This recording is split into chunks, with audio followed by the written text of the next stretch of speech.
Bienvenue à notre conférence Être parent n'est pas un concours de popularité. J'adore ce titre. J'ai l'impression d'être dans un ring, tu sais, puis de faire comme c'est qui va être le plus populaire.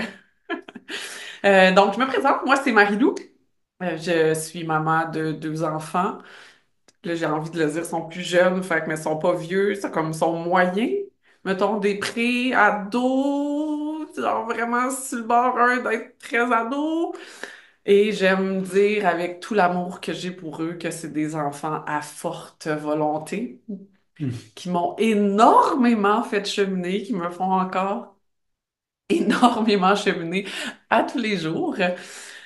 Je suis avec Guillaume ici, qui est aussi papa de deux grands enfants, qui Mhm. a eu beaucoup plus d'années de se faire challenger et de se gérer.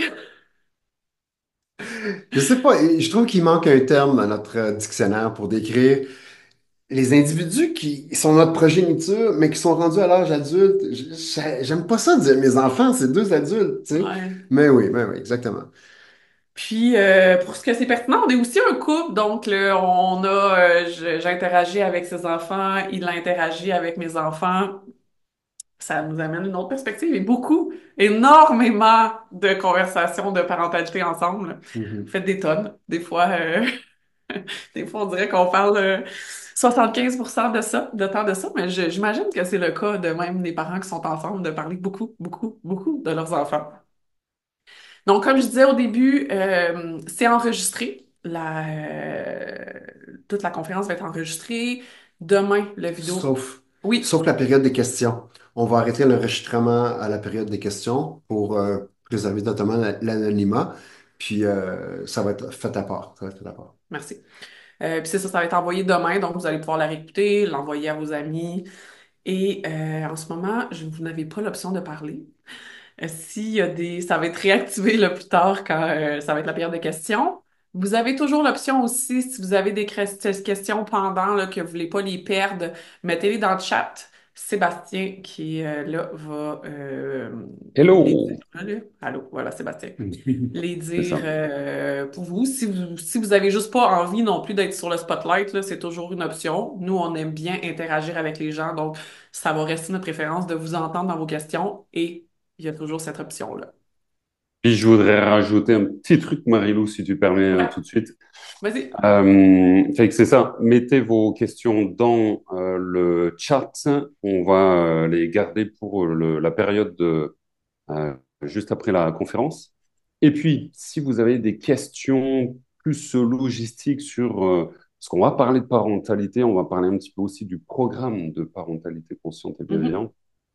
Et donc, si vous avez des questions plus logistiques sur comment on s'inscrit, comment on paye, ces choses-là, je vous invite à les inscrire aussi dans le chat, puis je vous répondrai, puis je vais aussi déposer comment on fait pour rejoindre les relations clients, moi, Sébastien, en l'occurrence. Bonne conférence. Merci Sébastien. Fait qu'on Yes. se donne à peu près jusqu'à 1 heure là, pour un petit peu moins qu'1 heure là, pour notre conférence. Puis après ça, il va y avoir les questions. Puis après ça, on va vous parler du programme de parentalité qu'on co-anime, moi et Guillaume ensemble. All right. Merci. Alors, encore une fois, oui, mon nom c'est Guillaume, et Guillaume Loctobédard. Je veux vous dire, c'est drôle, tu reparlais, tu dis que tu aimais beaucoup le titre, Marilou. Moi, dans mon environnement, quand j'ai eu mon premier enfant, j'étais le premier, c'est-à-dire qu'il n'y avait aucun de mes amis qui avait des enfants, même qui me regardait genre, qu'est-ce que tu fais là? Pourquoi tu sais? Puis je vais vous dire parce que j'étais un jeune, j'étais considéré comme un jeune papa. Puis moi, là, pour moi, être un papa cool, c'était important. Fait que, tu sais, ce titre-là, il est venu de quelque chose de très réel. Moi, cultiver ça pour mes enfants qui me trouvent cool, puis même de mes amis j'avais l'impression qu'ils me jugeaient un peu, que j'étais trop jeune pour avoir des enfants, leur montrer que ça pouvait être cool. C'était comme une pression que je me mettais à l'intérieur de moi. Fait que j'avais envie de vous partager ça un peu, le contexte d'où venait ce titre. Euh, pour parler un peu plus de ce contexte que là, que d'avoir des enfants, moi, je vais vous dire, je sais pas pourquoi j'ai pensé ça. Mais moi, j'ai pensé que de la même manière que naturellement, une femme, de par sa biologie, elle sait comment donner naissance, puis accoucher, tu sais. Elle, je me suis dit, moi, ben, être papa ou être parent, ça va venir de soi. Ça devrait être une certaine évidence, tu sais, je veux dire, dans la nature, là, il n'y a pas un mode d'emploi là, qui vient avec ça, là, être parent. Fait que tu es supposé d'écouter tes instincts, tes intuitions, puis ça va venir de soi. Hey, j'ai tellement eu une leçon d'humilité par rapport à ça. J'ai tellement été surpris par l'ampleur des défis, de ce que ça peut représenter. J'étais, je pensais, puis il y a peut-être eu un décalage dans comment on évolue, tu sais. Moi, mes parents, je les regardais là avec tellement d'admiration. OK, je faisais pas toujours tout ce qu'ils me disaient, j'étais pas super obéissant, mais je veux dire, ils représentaient une autorité très, très, très solide. Puis moi, j'ai eu plusieurs moments où j'avais l'impression que mes enfants me regardaient genre, c'est qui toi? Puis c'est comme, ah, et voyons, je suis ton père. Fait que je veux nommer, euh, avec la quantité d'approches parentales qui existent, de théories sur l'éducation, sur la parentalité, euh, ça peut être un peu désorientant à un moment donné. Puis en plus, moi, ma conclusion actuelle aujourd'hui, c'est qu'il n'y a pas une façon de faire qui est à prescrire pour tous les types d'enfants. Vraiment pas. Puis ça, plus qu'on avance, puis plus qu'on comprend la diversité, la divergence du type de tempérament puis de caractère, une seule approche n'est pas l'approche qui passe partout. Fait que je veux le nommer. Je veux aussi nommer que il y a des défis particuliers à notre époque. Les défis particuliers à notre époque, la plupart des familles, c'est les deux parents qui travaillent. Déjà ça, deux parents qui travaillent, ça veut dire que une part significative de nos interactions avec nos enfants, c'est le matin avant d'aller au travail, alors qu'on est pressé, puis que là, on est agité parce qu'on ne veut pas arriver en retard, puis eux, on ne veut pas que eux soient en retard non plus nécessairement à l'école ou à autre chose. Ou à la fin de la journée, quand on a notre journée de travail dans le corps, qu'on est fatigué, puis on est là, on rentre, on retrouve nos enfants, on rentre chez nous, puis on dirait que tout ce qu'on voudrait, là, c'est de la paix, de l'amour, de l'harmonie, de la douceur. Tu sais, je, je sais pas pour vous, mais moi, là, mes enfants, c'est tellement une stratégie exceptionnelle pour nourrir mes besoins de connexion, mes besoins de tendresse, mes besoins d'amour, de lien, tu sais. Puis, le nombre de fois où j'ai été saisi, surpris, déstabilisé, que quand je récupérais mes enfants, c'était tout le contraire de ça. Mon Dieu, la chicane, l'opposition. Et j'avais même pas le temps de le récupérer. Mon fils, il jouait à se cacher. Il voulait, tu sais, je l'avais juste envie de rentrer chez nous. Je passais 20 minutes à le chercher. Je disais que j'haïssais ça pour mourir. En tout cas, tout ça pour dire, il y en a des défis. Plus spécifiquement, il y a les gros défis des appareils électroniques. Donc, la quantité, les réseaux sociaux, les téléphones cellulaires, les tablettes. Ça a pris une ampleur dans nos vies énorme. La cyber-intimidation, on est rendu avec des enjeux d'anxiété écologique, des enjeux les professeurs qui savent plus comment tenir les espaces dans les écoles. Il y a quand même plusieurs phénomènes qui sont propres à notre contexte aujourd'hui, puis ça ne manque pas de type de défi. Mhm. Qu'est-ce que tu dis avec ça? Moi, j'ai envie de rajouter aussi, tu sais, moi, j'ai été élevée dans un milieu où ma mère, surtout, qui était un peu l'autorité chez moi, me disait, faites ce que je dis, pas ce que je fais. Puis, je me souviens très bien, là, à être tellement frustrée que ma mère me dise ça, puis de faire comme, mais c'est quoi le rapport, tu sais? Euh, Puis quand j'ai eu mes enfants, c'est ça, tu sais, de vouloir sortir de qu'est-ce que j'ai vécu, mais en même temps de pas savoir comment, tu sais, d'être, OK, ouais, mais là, je fais quoi, tu sais, je veux pas être autoritaire comme ma mère, mais là, c'est quoi mon autre option? OK, bon, ben, je vais aller de l'autre bord, puis être un peu perdu, tu sais, de pas vouloir reproduire le modèle parental, mais sans avoir d'outils puis de ressources pour me diriger autrement, tu sais. Puis, on est aussi dans un environnement, dans une société qui prône les punitions puis les récompenses. Puis, sincèrement, on réalise que ben oui, c'est peut-être efficace à très court terme, les punitions et les récompenses, mais pas à long terme, même pas à moyen terme. Ça joue vraiment sur la motivation intrinsèque de nos enfants. Parce que là, ils sont tellement habitués d'avoir quelque chose à l'extérieur d'eux que maintenant, bon, ben OK, ben maman, si tu veux que je fasse ça, qu'est-ce que tu me donnes en échange? Mhm. Ah, moi, mais là, je m'en fous que tu me punisses pour ça. Fait que, tu sais, les récompenses doivent être constantes si on rentre là-dedans. Les punitions doivent être de plus en plus élevées si on rentre là-dedans. Puis, au fond, ça crée pas le lien qu'on a envie d'avoir avec nos enfants, mais comment sortir de ça? Surtout qu'on a la pression externe de Mhm. Ah oui, mais là, pourquoi tu fais pas ça avec ton enfant? Pourquoi tu le punis pas? C'est ça Eh, qu'il mérite, tu sais. Bon, mais là, t'as juste à payer pour qu'il fasse les tâches, tu sais. Mais c'est peut-être pas ça qu'on a envie. mhm. Parlant de pression externe et de lien avec punition-récompense, euh, moi, ce qui m'a fasciné comme jeune parent, c'était de voir que tout le monde avait une opinion. Mm, Et tout le monde, c'était pas, ils portaient pas ça comme une opinion, là. Eux autres, ils savaient qu'est-ce qu'il fallait faire, là. Autant ceux qui avaient des enfants que ceux qui n'avaient mm, pas. Oh, j'ai lu un livre. Oh, j'ai su ça. Hey, moi, le nombre de fois où je me rappelle, j'allais soit à la garderie, soit à l'école, puis il y avait des éducatrices qui me disaient qu'il fallait que je sois beaucoup plus strict avec mon fils, qu'il fallait que je le casse, là, pendant qu'il était encore temps, tu sais. En dedans de moi, c'était comme, que je le casse, c'est pas ça que ça me dit, tu sais. Il y a, fait que, il y a cette pression-là qui existe aussi, là. Les gérants d'estrade, là, tu sais, qui nous regardent puis qui nous disent qu'est-ce qu'on devrait faire, puis eux autres, ils ont lu un livre, ou bien parce que eux, ils ont fait ça, puis ils veulent donc être réconfortés un peu dans leur approche.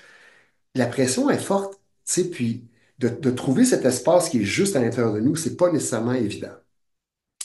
C'est ça qu'on va commencer à regarder, les enjeux spécifiques sur lesquels on va commencer à explorer puis aborder à travers cette conférence-ci. Premièrement, il y a comment on fait pour trouver un espace juste à l'intérieur de nous pour intervenir, même quand on soupçonne que ça va créer un gros clash, OK, une grosse réaction pas le fun chez notre enfant, ou quand on va recevoir un regard vraiment désapprobateur de un de nos pères ou des mm, membres de notre communauté. OK? Je donne un exemple, là. Il y a eu un moment où est-ce que, il y avait une phase où est-ce que ma fille, euh, elle voulait plus prendre l'autobus. Elle voulait plus marcher, prendre son vélo. N'importe où qu'elle avait à aller, là, même si c'était quelques rues plus loin ou quelques stations de métro plus loin, là, papa, fais-moi un lift, amène-moi. Si je n'étais pas en train de travailler, ah, tu travailles pas tout de suite, amène-moi, j'étais comme. Là, je me recentrais en dedans, puis j'étais comme, ça me parle pas, tu sais. Moi, j'ai d'autres choses à faire avec mon temps. Deux, j'ai envie que tu prennes de l'air. J'ai envie que tu fasses de l'exercice de marcher un peu. Trois, moi, je valorise l'autonomie, la débrouillardise. Tu sais? Fait que je suis comme, ben non, je vais choisir de ne pas aller te reconduire, puis je vais vraiment t'encourager à prendre ton vélo, ou marcher, ou prendre le métro, tu sais. Puis là, il y a eu des moments où est-ce que ma fille, elle a réagi, là. Ben c'est ça! Laisse donc faire! Ferme la porte en claquant la porte. Tu sais, avec un genre de, oh my God! Là, mon système nerveux, il est saisi. Là, tu sais, c'est comme, ah, OK, hey, mettre des limites ou bien dire non à ma fille, ça peut être dangereux. Tu sais. Fait que, quoi faire avec ça? La fois d'après, là, je me voyais lui dire non pour un livre, puis je sentais là, le stress qui me pognait en dedans. Là. Oh boy, ça va mal se passer, ça. Tu sais. Fait que, il y a ça, puis après ça, il y a aussi la pression extérieure de quand les autres nous regardent avec leurs propres préférences. Aussi, euh, il va y avoir des fois où est-ce que je vais intervenir d'une manière qui n'ira pas dans le sens des préférences de mon enfant. Il y a des fois où je vais intervenir, puis ça ne fitera pas avec les attentes des gens de mon environnement. on va regarder cet enjeu-là aujourd'hui, puis voir un peu qu'est-ce qu'on peut faire, c'est quoi nos outils, particulièrement les outils de la CNV qui nous aident pour préserver la qualité de la relation. La qualité de la relation avec notre enfant, la qualité de la relation avec les gens de notre entourage, puis les gens de notre réseau. Quel autre enjeu qu'on va voir? Yes. Ensuite, on va parler de une des choses qui fait en sorte que des fois, on n'a pas de direction dans nos interventions avec nos enfants, c'est qu'on a un manque de clarté sur nos priorités puis nos valeurs. Puis, on va explorer, OK, comment on fait pour avoir plus de clarté par rapport à ça? Mhm. Puis, ce qui fait qu'en ayant cette clarté-là, ben, ça génère de la confiance dans, OK, mes interventions sont justes, mes interventions sont constantes aussi. Donc, explorer comment on fait pour s'aligner sur nos priorités et nos valeurs. Mhm. Puis, finalement, un autre point super important à mon sens, Mhm. Guillaume est d'accord, Mhm. on reste le capitaine du navire chez nous. On, tu sais, en tant que parent, on tient des choses que les enfants n'ont pas conscience ou qui c'était un peu à l'extérieur d'eux. On Mhm. gère les ressources, surtout les ressources matérielles, les ressources financières. On gère les ressources de temps puis aussi, nos ressources intérieures. Hey, Mhm. comme parent, là, moi, j'ai des limites dans mes ressources intérieures. Puis, ben, des fois, ça arrive que, c'est ça, je l'atteins ma limite. Fait que comment on fait pour poser un cadre quand on a à gérer tout ça puis qu'on tient la barre du navire? Parfait. Allons-y, allons plonger. Je veux vous présenter un petit graphique. Certaines personnes qui ont fait des formations avec nous vont être familiers avec ce graphique-là. Puis, on l'a vraiment, on le regarde à travers vraiment la lunette de l'approche parentale. OK? C'est un graphique qui nous vient de Thomas Dansbourg qui a écrit Cessez d'être gentil, soyez vrai, qui présente la communication sur deux grands axes. Celui vertical, qui est l'axe de l'expression, et celui horizontal, réception. On pourrait y donner d'autres attributs à ces deux axes-là. On pourrait dire que sur l'axe vertical, c'est celui de la direction. Tu sais, comme parents, on donne de la direction, on est des leaders, on propose d'aller dans un certain sens. Fait que, il y a de la direction. Il y a aussi, euh, c'est là qu'on agit avec, puis qu'on fait preuve d'autorité, dans une certaine mesure. Donc, autorité. Alors qu'ici, sur l'axe, on peut parler de la réception, que c'est l'axe du soin de la relation.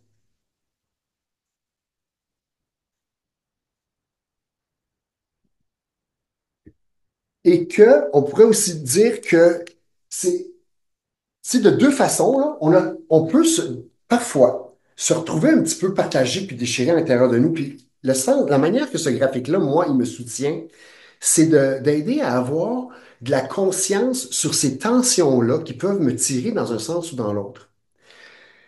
Il y a régulièrement des parts de nous, on a plein d'idées sur qu'est-ce qui serait favorable pour notre enfant, qu'est-ce qui serait bénéfique pour eux, qu'est-ce qui serait bénéfique pour la famille. Puis on a ces idées-là, puis on aimerait vraiment les encourager fortement à aller dans ce sens-là. Puis des fois, quand on met un focus là-dessus, au détriment de réellement les inclure, les écouter, les entendre, puis la qualité du soin puis de l'amour pour eux, on peut tomber dans une posture qu'on appelle un peu autoritaire ou de contrôle. Donc, je suis vraiment là, c'est là ici que je suis comme, faites ce que je dis, faites pas ce que je fais. Euh, je- Obéissez-moi. C'est là que j'ai tendance à agir à partir des punitions puis des récompenses. Je veux tellement que les choses se passent comme je les ai en tête, que tous les moyens sont bons pour y arriver. Des fois, je sens l'autre tension qui m'habite puis qui me prend. Cette tension où est-ce que j'ai tellement besoin d'harmonie, j'ai tellement besoin d'amour, de douceur dans mes relations, et il se peut que je vienne me mettre ici dans une posture qu'on appelle une parentalité permissive. OK? Puis, au nom de la qualité du lien, au nom, des fois, on va appeler ça acheter la paix, tu sais, c'est-à-dire mettre moins de cadres, laisser aller des choses qui ne nous conviennent pas, qui ne sont pas en phase avec nos valeurs. Pourquoi? Parce qu'on veut que notre enfant nous aime, parce qu'on veut que ça se passe bien, on n'a pas envie d'entendre chialer, on ne sait pas trop quoi faire avec ça. Et malheureusement, on sacrifie de l'encadrement et de la clarté même sur comment est-ce qu'on prend soin de nos enfants au service de la relation. Ce que l'approche de la communication non violente nous invite toujours à faire preuve de ces deux qualités-là. C'est-à-dire de venir s'installer à quelque part ici où est-ce qu'on peut être très ferme, très, très ferme dans les choses qui nous semblent être essentielles, importantes, fondamentales, alignées avec nos valeurs, en phase avec les besoins de nos enfants et les besoins de la famille, et en même temps être très aimant. Ce n'est pas parce que je mets un cadre ferme que je ne peux pas aussi amener de l'amour, de l'ouverture, de la tendresse, puis de la qualité dans le lien. OK?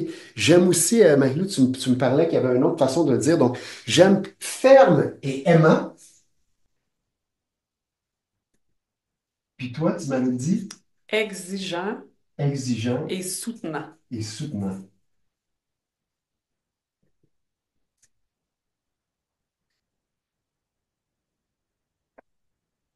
Fait que moi, c'est comme ça que ce graphique-là, il m'a aidé. C'est pour prendre conscience qu'il y a ces deux tendances-là à l'intérieur de nous.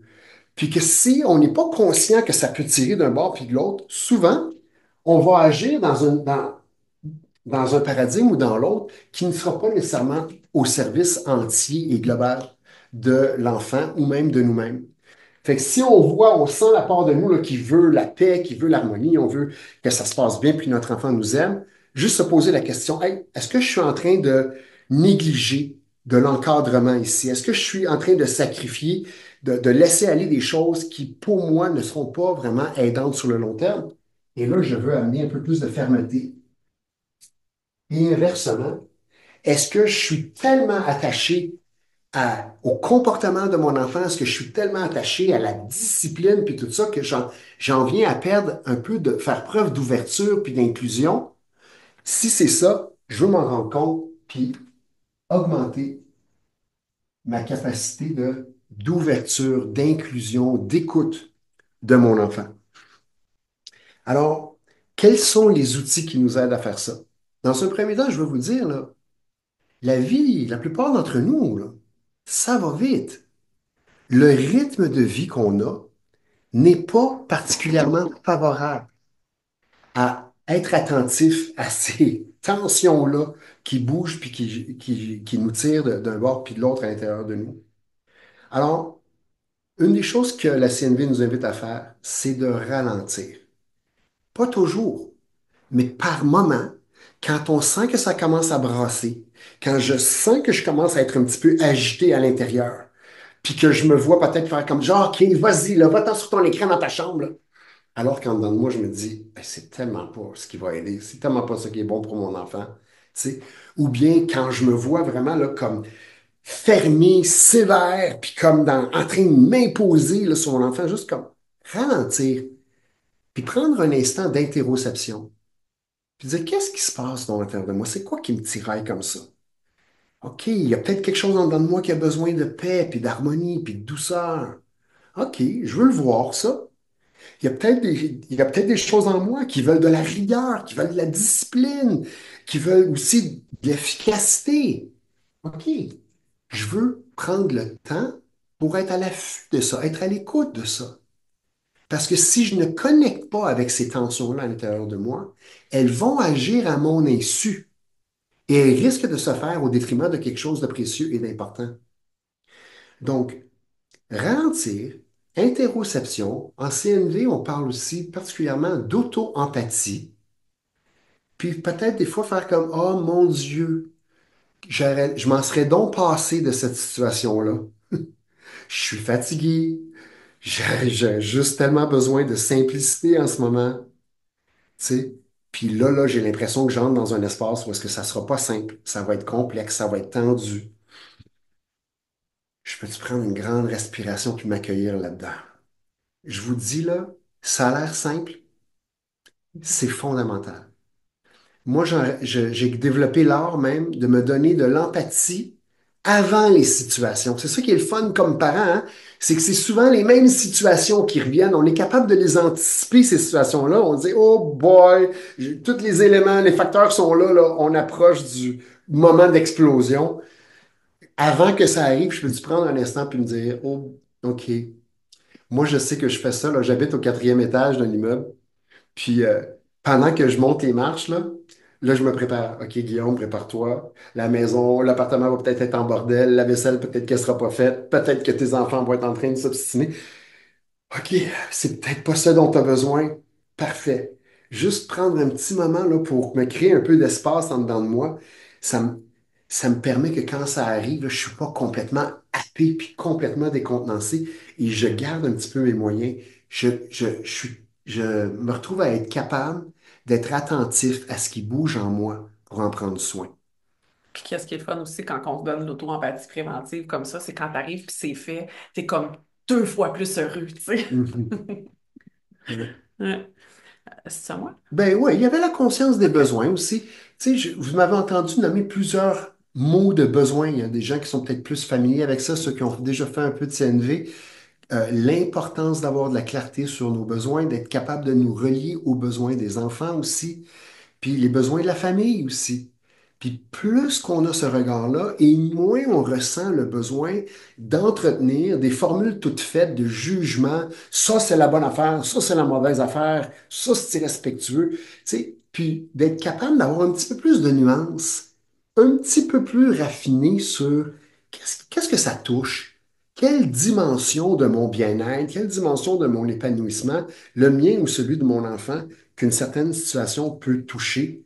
Et ça, une fois que j'ai cette conscience-là, je suis beaucoup plus outillé à avancer puis faire des interventions qui sont justes, qui sont adaptées aux besoins de tout le monde. Mhm. Puis, tu sais, j'ai envie de rajouter dans, pour moi, la conscience des besoins, puis quelque chose qui a été fondamental dans ma parentalité, c'est de réaliser qu'à toutes les fois que mes enfants ont des comportements qui m'énervent, qui me dérangent, c'est parce que il y a quelque chose qui se passe en dessous. Puis l'affaire qui se passe en dessous de ce comportement-là, ben, c'est un besoin juste là qui n'est pas comblé ou qui tente de combler d'une façon que moi, ça me va pas. Tu sais, le besoin d'attention de mon fils, là, qui passe souvent par de la provocation, là, ben c'est ça. Mais si je reste dans ma tête, puis je me dis, mon Dieu, il est donc bien provocateur, tu sais, ça va pas faire évoluer la situation. Mais si je suis capable de faire comme, OK, là, mon fils agit de même parce qu'il a, bon, il a besoin d'attention, il a besoin de présence, ben, je peux aller au-delà de son comportement, puis même après ça, dire, hey, ça se peut-tu quand tu réagis comme ça, ce que tu veux au fond, c'est de l'attention puis de la présence? Oui, ok, parfait. Tu penses-tu qu'on pourrait trouver d'autres façons ensemble que tu me dises ça au lieu comme de me provoquer, puis tu sais? Fait que c'est ça, pour moi, ça a dénoué beaucoup de situations d'avoir conscience que, hey, il y a quelque chose derrière les comportements de mes enfants qui me tapent ses nerfs des fois. Ah oui, ah bon? Oh mon Dieu, quelle sorte d'enfant as-tu, Marie-Lou? Des enfants à forte volonté. Excusez-la, hein, excusez-la, c'était pas supposé de sortir, cette information-là. Euh, Maintenant, là, il fait un peu chaud, hein? Merci Guillaume de Ouais. baisser la température. Euh, donc, quand on parle des besoins, pour moi, il y a des besoins plus grands, tu sais, qui reviennent régulièrement dans notre vie. Puis ces besoins-là, pour moi, ils vont plus à la place de ce qu'on appelle des valeurs, au fond. C'est souvent, là, comme, tu sais, la petite pépite, là, le petit cœur, là, au milieu, là, de quelque chose qui est vraiment, vraiment, vraiment important pour nous. Euh, Je vous parlais plus tôt là, de justement quand on n'a pas de clarté intérieure, tu sais, des fois ça peut avoir un impact sur nos interventions qui sont peut-être un peu plus éparpillées. Euh, Puis en faisant cet exercice-là, moi au fond j'ai fait cet exercice-là là 3 ans environ. Mes enfants ont quand même 12 dans quelques jours et 9 ans. Fait que, tu sais, ça m'a pris plusieurs années avant de faire cet exercice-là. Et j'ai vraiment vu une différence une fois que je l'ai fait. Mhm. L'exercice de me poser puis me demander, OK, Mhm. Marie-Lou, qu'est-ce qui est important pour toi au quotidien? Avec quoi tu veux que tes enfants repartent quand ils vont partir de la maison? Mhm. Qu'est-ce que tu veux que tes enfants se souviennent qui était vraiment important pour toi? Puis qui gardent ça ici, tu sais, en arrière. Mhm. Puis j'ai fait l'exercice de plusieurs façons, au fond. Je l'ai fait avec moi-même. Je l'ai fait avec mes enfants aussi. J'ai eu une conversation avec mes enfants qui a été extraordinaire au fait qu'ils m'ont sorti d'affaires que je m'attendais pas. Je vais vous en parler un petit peu plus dans 2 secondes. Puis, j'ai aussi fait l'exercice avec les gens autour de moi, avec mes amis, tu sais, qu'est-ce qui est important pour toi? Tu sais, des fois, on a l'impression, je vais faire une parenthèse là, mais moi, j'ai une relation avec la technologie assez stricte par rapport à mes enfants. Puis des fois, je suis comme, hey, mon Dieu, on dirait que je suis seule, tu sais, on dirait que je suis la seule mère qui est poche, qui encadre ses enfants comme ça. Mais en commençant à en parler autour de moi, ben, j'ai réalisé que, ben non, hein, j'étais pas seule, tu sais. Fait que juste ça, c'est comme si Mhm. ça m'a vraiment soutenue au fond à maintenir ma position dans ça. De sentir, J'aime ouais. l'expression, j'aime beaucoup l'expression ça prend un village pour élever un enfant. Puis, il y a deux dimensions pour moi là-dedans, tu sais. Il y en a une que, plus que dans notre réseau puis dans notre communauté, on a une certaine cohésion sur nos valeurs. Puis plus nos enfants, ils voient que les valeurs qu'on leur propose, ça sort pas de nulle part, tu sais, qu'ils baignent dans un environnement qui incarne ces valeurs-là.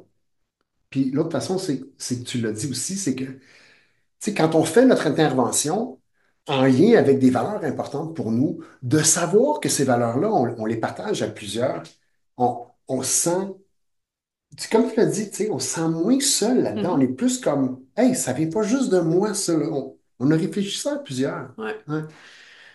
Puis tu sais, ce qui est sorti de cette conversation-là, moi, au fait, la principale chose que je me suis dit qui était vraiment importante pour moi, c'est, OK, moi, dans mon rôle de parent, ce que je veux, c'est que montrer les saines habitudes de vie à mes enfants. C'est Mhm. ça qui était en haut complètement. Euh, Après ça, tu sais, je suis sortie avec la persévérance. Tu sais, je voulais vraiment valoriser ça, la persévérance. Chez nous, on est très, très, très créatifs. Mhm. Mes enfants ont plein de façons d'exprimer leur créativité. Fait que ça aussi, pour moi, c'était super important. L'autonomie, c'est Mhm. important. Puis j'ai envie de spécifier, là, pour moi, c'est une habitude de vie, là, ça passe par l'alimentation, ça passe par bouger, ça passe par le sommeil, ça passe par comment qu'on gère nos relations aussi. Mhm. Mhm. Puis mes enfants m'ont sorti comment qu'on se parle entre nous. Fait que, tu sais, pour moi, ça allait comme un peu dans le respect de l'intégrité de chacun. Mhm. Puis ils m'ont sorti aussi, puis là, je sais pas si ça va résonner pour vous, tu sais, l'espèce d'affaire qu'on met souvent de côté, là, parce qu'on est pogné dans notre to-do list, là, le plaisir. Mes enfants m'ont Mhm. sorti le plaisir. Maman, c'est Ouais. important. Des enfants qui veulent du plaisir. Mais Pour nous, le voyons. plaisir. Fait que ce que j'ai fait, c'est que j'ai écrit tous les gros titres sur des papiers. Puis après ça, j'ai écrit en bas, tu sais, OK, comment on peut actualiser ça dans notre quotidien? Puis j'ai aussi impliqué mes enfants dans le processus, là. Bon, on s'entend dans leurs limites, là. Puis là, je vais vous faire une petite parenthèse. Là. Moi, tu sais, Guillaume m'habite pas avec moi, là, fait que dans mon quotidien, je suis seule avec mes enfants, là, fait que j'ai pas eu à faire cet exercice-là avec une personne, un autre adulte qui partage ma maison. Mais quand même, tu sais, j'ai des fois des conversations avec le père de mes enfants sur qu'est-ce qui est important pour lui, puis moi, je suis comme, ouais, moi, c'est moins important, mais tu sais, de se dire, OK, je peux quand même mettre un focus là-dessus parce que c'est vraiment important pour l'autre parent. Euh, ouais, fait que ça se fait aussi, justement, là, entre coparents, ces conversations-là. Mhm. Et qu'est-ce que je veux dire au fond, c'est qu'après avoir fait cet exercice-là, mes interventions, c'est comme si là, j'avais une clarté sur à quoi je dis oui, à quoi je dis non, à quoi je dis oui, c'est négociable, puis à quoi je fais comme bon, ça n'a pas vraiment d'importance pour moi. Fait Mhm. que j'ai vraiment été beaucoup plus cohérente dans mes interventions avec mes enfants. Puis j'ai aussi eu beaucoup plus d'adhésion de leur part parce que ils étaient au courant de qu'est-ce qui était important pour moi, puis j'étais capable de leur donner du sens beaucoup plus facilement. Mhm. Puis j'ai envie de vous partager une petite anecdote. À mon dernier anniversaire, on fait des cercles de table là, sur qu'est-ce que vous appréciez de moi, tu sais. Puis là, mon fils, là, dans le moment, ça ne tentait pas. Bon, il y avait plein de monde, ça ne tentait pas de parler devant tout le monde. Fait qu'il me l'a dit toute seule plus tard en privé. Moi, je priorise de marcher pour aller partout. Tu sais, j'ai le privilège de pouvoir le faire. J'habite dans une petite ville là, où tu sais, on peut aller à la bibliothèque à pied, on peut aller à l'épicerie à pied, on peut aller partout. Et c'est régulièrement euh, un challenge que mon fils fasse comme OK, oui, maman, on marche. Quelle bonne idée, j'aime ça. Mais cette journée-là, dans sa gratitude d'une chose qu'il appréciait de moi, il m'a dit, Maman, même si il y a quelque chose qui me fait chier, que tu nous obliges à marcher, ben, j'aime aussi ça, maman. Tu sais. Fait que c'est comme s'il venait me confirmer que, OK, tu sais, il comprend c'est quoi la valeur pour moi, puis il voit que ça lui fait du bien de faire ça. Ouais, ça a vraiment généré beaucoup de paix en dedans de moi d'avoir ce feedback de mon enfant. Mm. Merci, Marie-Lou. Puis je vais enchérir, tu sais, tu parles, Marie-Lou, du fait que lorsque les valeurs sont nommées, puis elles sont claires, puis elles sont même un peu convenues en famille, que ça te soutient à donner du sens à tes Mhm. interventions. Tu sais, j'aime beaucoup ça, comment tu le dis. Puis ça, j'imagine, tu sais, ce que ça fait, c'est que ça donne aussi, ça donne de la force, ça donne de la solidité pour aller dans ces zones-là qu'on sait bien que ça risque de créer de l'inconfort, puis que Ouais. ça risque de créer de la résistance, puis tout ça. Puis, ce que j'aime aussi de ce que tu as nommé, d'avoir des conversations avec les gens de notre entourage par rapport à nos valeurs, puis par rapport à comment est-ce qu'on, tu sais, de parler de l'éducation.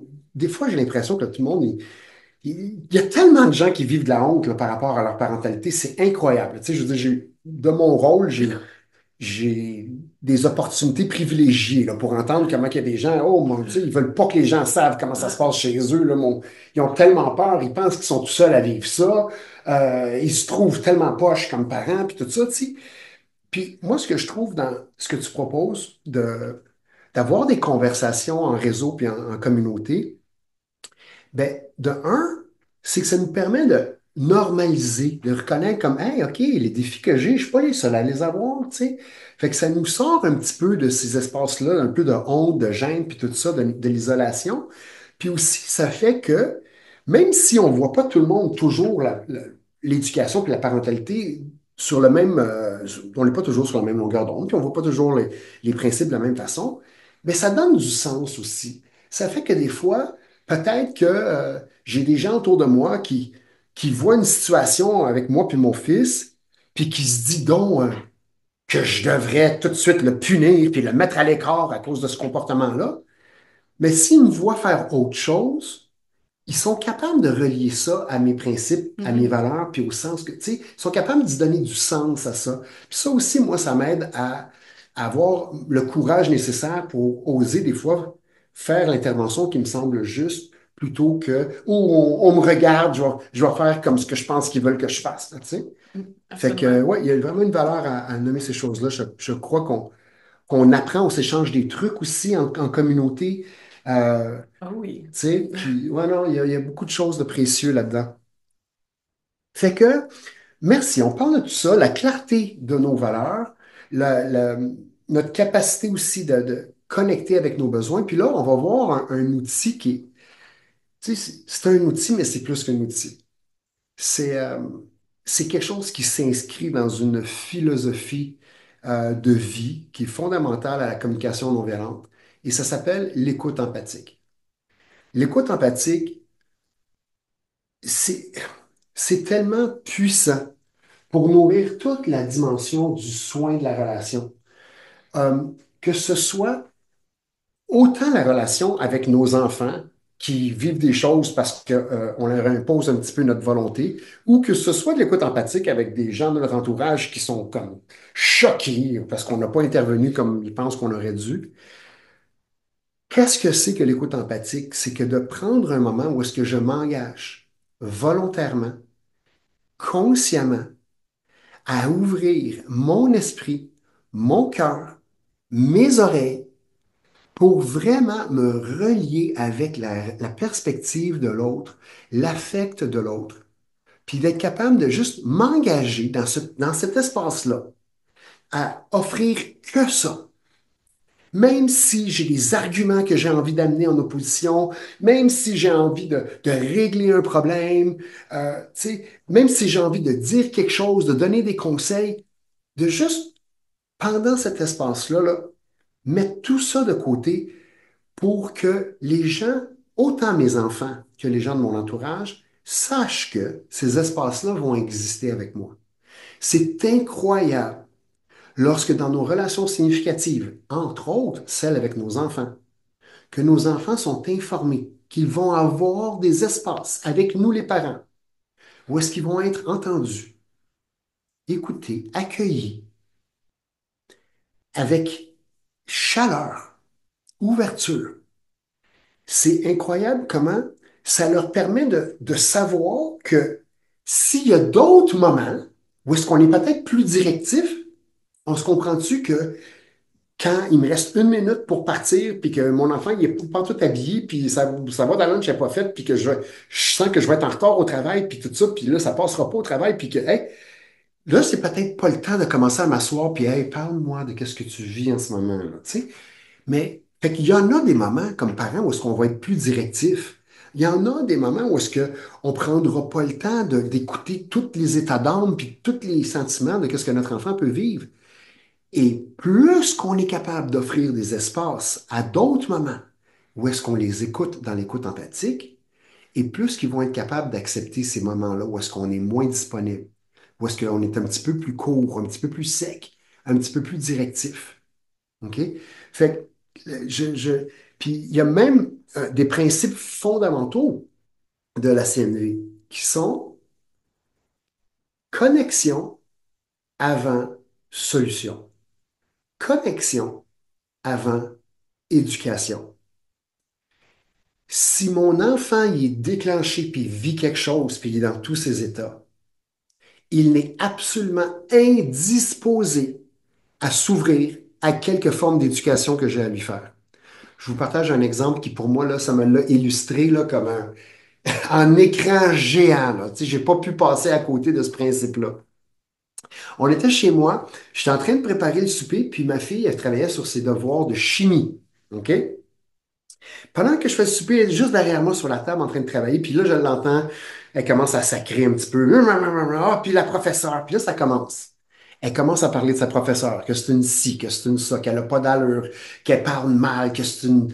En tout cas, sa professeure elle est immigrante, puis elle a un fort accent quand elle parle, puis ma fille la comprend mal, tu sais.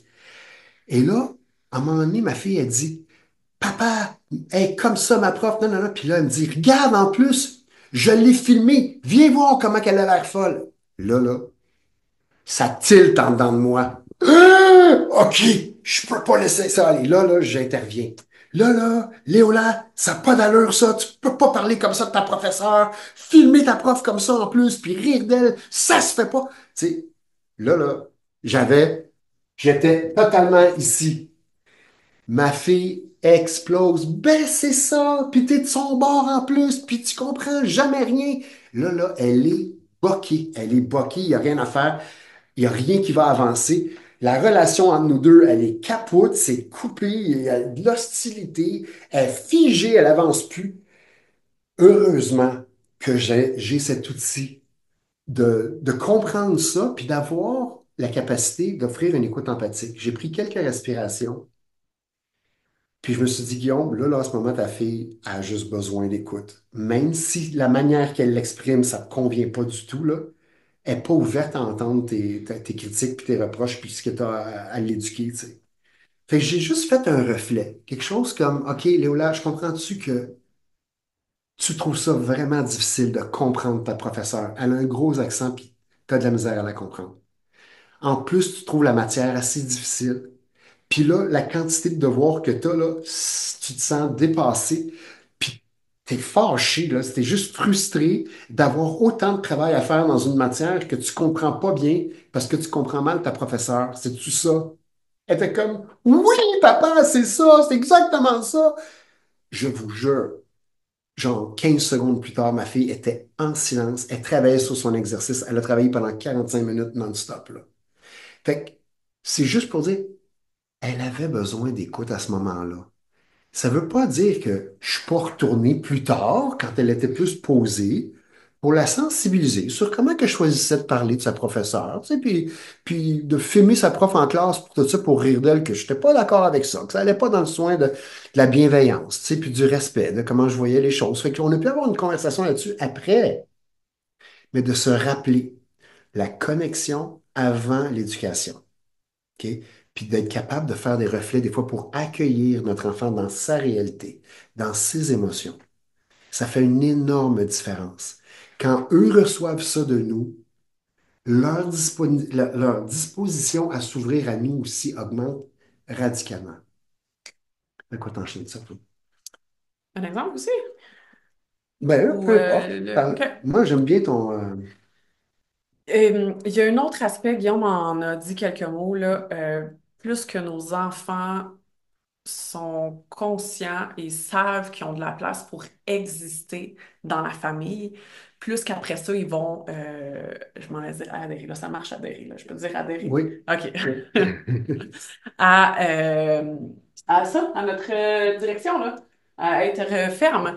Puis, pour moi, ça passe dans nous, comme parents, être ouverts au dialogue. Donc, le message que j'envoie à mon enfant, c'est OK, peut-être que tu as l'impression de ne pas avoir beaucoup de pouvoir dans notre relation parce que c'est moi qui tiens ma vie, mais je suis ouverte au dialogue avec toi. OK?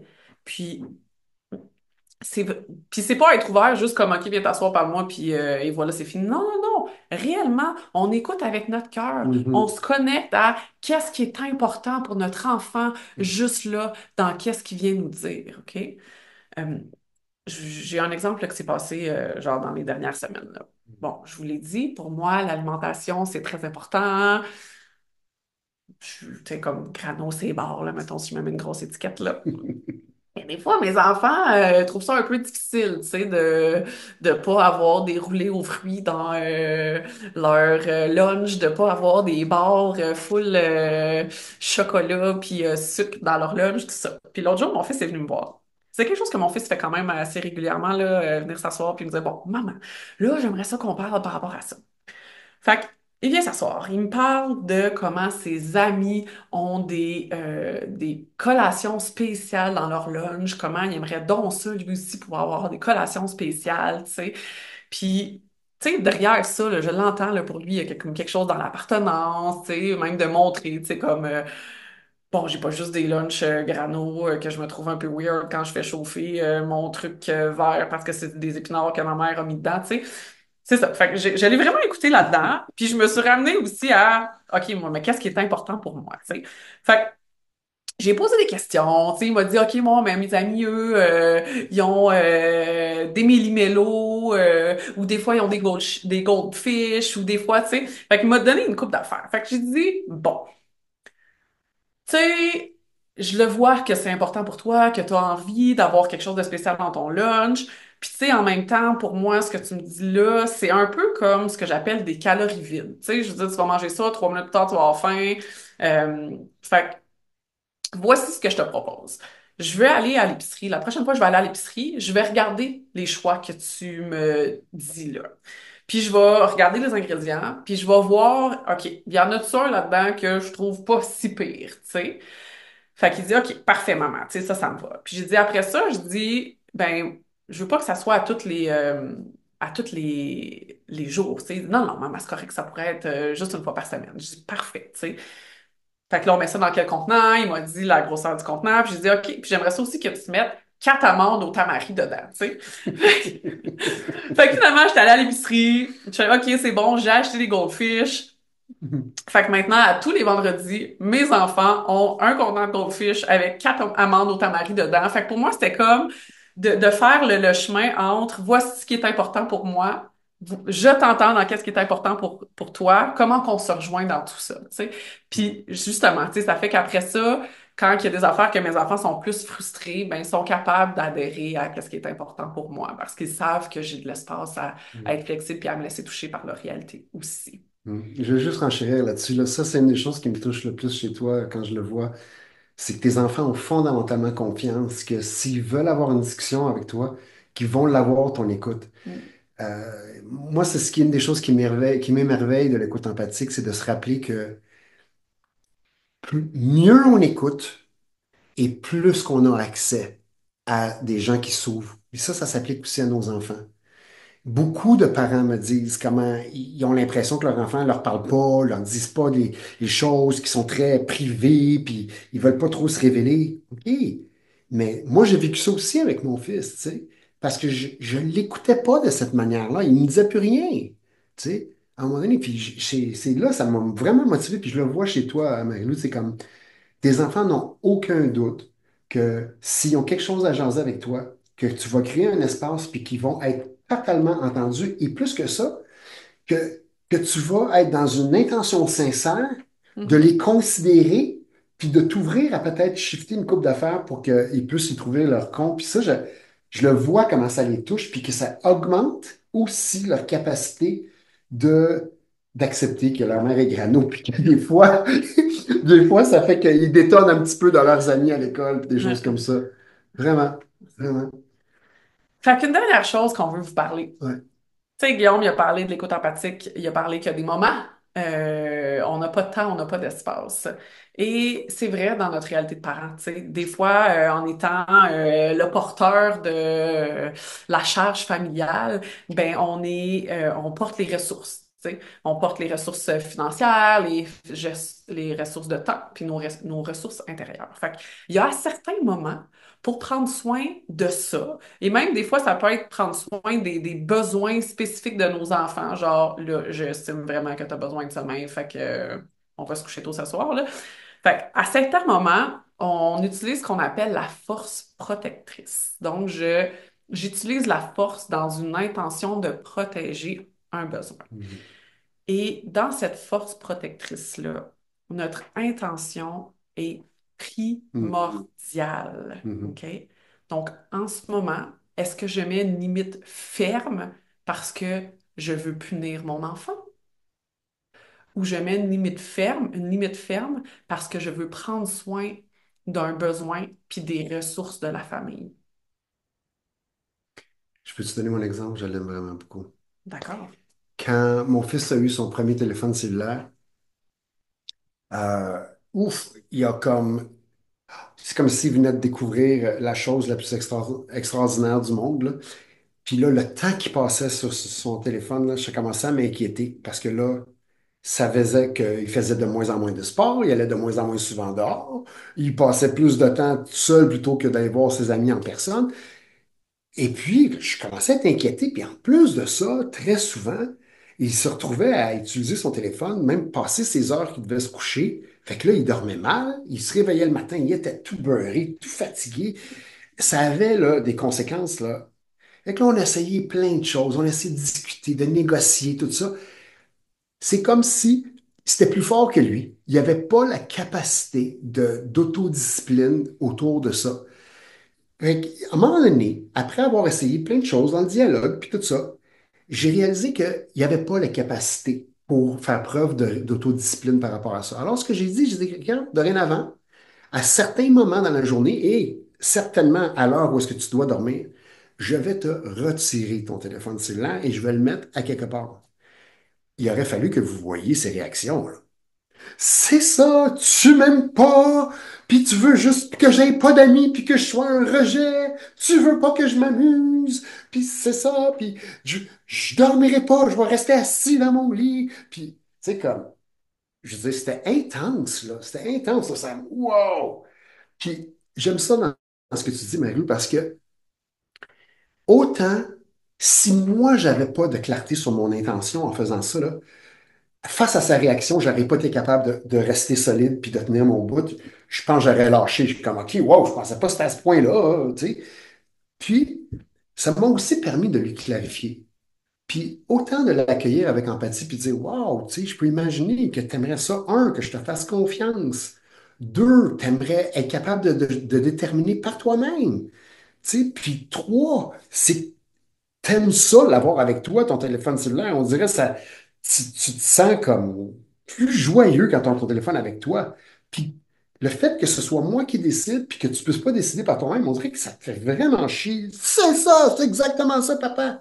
OK, parfait, je peux vraiment me relier à ça. Et je veux que tu saches que la raison pour laquelle je fais ce geste, en sachant que ça te cause autant de peine, c'est parce que je crois absolument que c'est pour prendre soin de toi, puis que c'est nécessaire.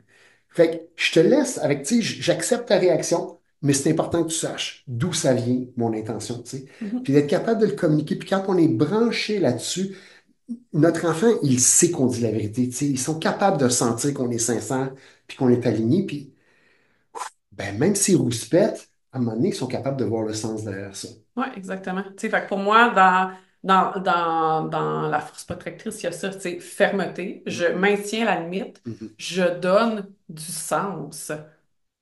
Vraiment. mhm, OK? Puis des fois, je peux donner du sens longtemps, tu sais. Je répète le sens, j'empathise mhm, aussi avec mon enfant de comment, juste là, là, ma limite, là, ça le gosse mhm, profondément, OK? mhm. Puis il y a des moments où, là, c'est beau, là, c'est une belle situation où il y a du temps puis de l'espace, là. Mais des fois, ce qu'on tente de protéger, c'est nos ressources de temps. Fait que des fois, ça, ben, ça se fait vite, tu sais. Comme, puis moi, je me souviens, là, des moments où mes enfants sont tout petits, puis là, je peux les prendre, là. Puis je suis comme, ben, on s'en va, tu sais. Puis pendant qu'ils marchent, là, puis qu'ils sont en train de crier, là, je leur donne un peu d'empathie, là, tu sais. Puis, ils sont plus vieux maintenant, Les disgrâces de la ils sont parentalité. plus vieux maintenant, je suis plus capable de les prendre, là, mais quand ça arrive, des moments comme ça où on n'a pas le temps dans le moment de donner du sens ou d'empathiser, on fait un retour. Faites un retour avec vos enfants Mhm, plus tard, OK? mhm. Puis, comme disait Guillaume, plus aussi qu'on empathise dans le quotidien avec nos enfants, mais plus qu'ils vont être ouverts à ce qu'on utilise la force protectrice parce qu'ils savent qu'à ce moment-là, on le fait vraiment pour le bien-être global, tu sais. Puis, ils ont confiance qu'on le fait pour prendre soin. On va quand même présenter un tout petit peu notre programme. C'est pour moi, c'est peut-être une des choses dont je suis le plus satisfait d'avoir créé, co-créé, que j'ai co-créé avec une collègue à moi. Et de le faire avec Marie-Lou, qui est pour moi comme une parent, comme honnêtement, je sais que tu n'aimes pas ça quand je dis ça, mais pour de vrai, je suis vraiment épaté là, de ta finesse et de ta conscience sur ta parentalité. Euh, les exercices qui sont là, on fait ça sur quatre modules d'une journée complète. C'est quatre samedis. Les dates sont le 22 mars, le 5 avril, le 10 mai et le 24 mai en présence de 9 à 5. À travers ça, il y a deux séances de coaching de groupe en virtuel. On vous fait donc les thèmes, on a des thèmes très, très spécifiques autour. Donc le premier module, on fait un genre de petit récapitulation de nos principes de CNV, puis même leur pertinence dans le monde de la parentalité. Et puis, on va parler de ces fameuses valeurs dont on a fait mention un peu plus tôt. Comment est-ce qu'on fait pour se clarifier dans nos valeurs, puis porter ces valeurs-là, puis générer un sentiment d'appartenance de nos enfants envers nos valeurs familiales? Deuxième journée, on va parler de comment s'offrir de la bienveillance, donc l'auto-empathie que Guillaume a parlé pour réduire notre réactivité face à nos enfants. Puis on va aussi parler de comment susciter la coopération, tu sais, la fameuse coopération là, qu'on aimerait qu'elle soit toujours là. Ben là, on va en parler comment en générer plus dans notre quotidien avec nos enfants. Troisième module, comment utiliser la force protectrice? Comment agir dans notre posture d'autorité, de capitaine du navire, d'une manière qui prend aussi le plus soin possible de la famille, de toutes nos relations? Et aussi, comment cultiver de la confiance en soi? Principalement la confiance en soi de nos enfants à travers leur autonomie, la débrouillardise, leur rapport à oser prendre des risques, puis notre confiance en soi, à nous aussi, les parents à travers tout ça. Et finalement, la dernière journée, ça va être privilégier la connexion. Donc, encore une fois, hein, connexion avant solution, connexion avant éducation. Comment qu'on fait pour créer ces espaces-là où il y a de la connexion dans la famille, où on a accès à nos enfants. OK? Et le dernier, et non le moindre, c'est mon préféré, gérer les conflits. Alors, gérer les conflits entre la fratrie, gérer les conflits entre nous, les adultes, et les enfants. Donc, vraiment des outils concrets pour nous aider dans ça. C'est très expérientiel. Honnêtement, on est vraiment dans la pratique. On réalise que c'est pas facile. Notre posture de parent vient nous activer dans des zones qui sont différentes de toutes les autres relations qu'on a dans nos vies. Fait qu'on fait beaucoup d'exercices pratiques. On vous donne des choses à mettre en application dans vos familles, avec vos enfants, des choses très concrètes pour mettre en application. On fait des retours là-dessus sur les séances suivantes. Même dans les séances de coaching, on fait des retours là-dessus pour dévaler, euh, voir dans les choses que vous avez essayées, ça a peut-être fonctionné comme vous le souhaitiez ou peut-être pas. Euh, fait ça ressemble à ça. Puis en ce moment, il y a une promotion qui est en cours. Là, j'ai pas eu la réponse de jusqu'à quand. Peut-être que Geneviève Bertrand, tu le sais. Mais en ce moment, la deuxième inscription est à 50% de rabais si vous inscrivez, quand vous inscrivez au programme de parentalité. Parce que on sait que même si on est des parents séparés, si on a des référents communs, et ça nous donne une excellente base de discussion et de dialogue par rapport à l'éducation avec l'autre parent concerné. Fait que des fois, là, d'être à deux, on encourage vraiment ça, en sachant que plus qu'on est de personnes à s'ouvrir à ça, puis plus que ça nous permet de garder ça vivant.